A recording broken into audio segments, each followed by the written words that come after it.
Hey guys, it is October the 9th. My name is Jess McDonald and you're tuned in to GameSpot News.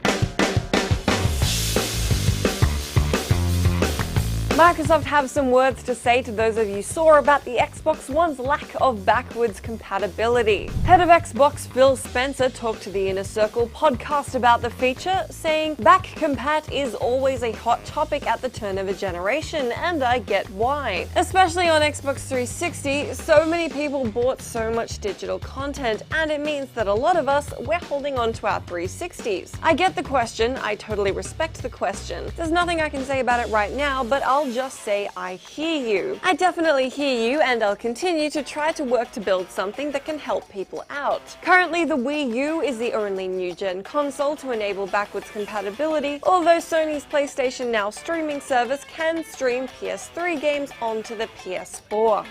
The Witcher dev CD Projekt Red have responded to claims that they've been crunching their developers for over a year to help deal with development issues. A user on NeoGAF, who had been vetted and cleared as an insider with knowledge of the studio, said that CD Projekt Red PR was overhyping a game that doesn't exist, while the team is in constant crunch time, that is, working an unreasonable and unhealthy amount of the time on development. In response, a spokesperson from CD Projekt Red said that the gameplay videos speak to the quality of the game. The studio did not opt to reply for comment on the crunching accusation.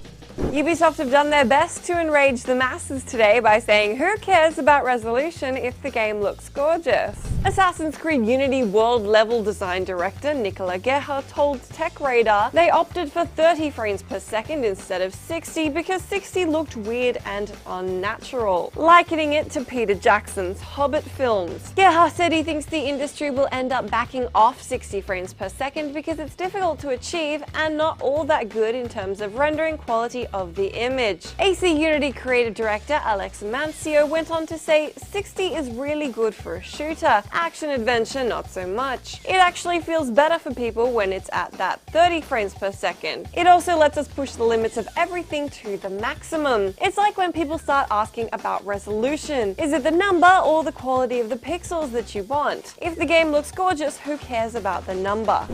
As for your question of the day, let me pose you guys that same question. Do you care about the numbers if the game looks gorgeous?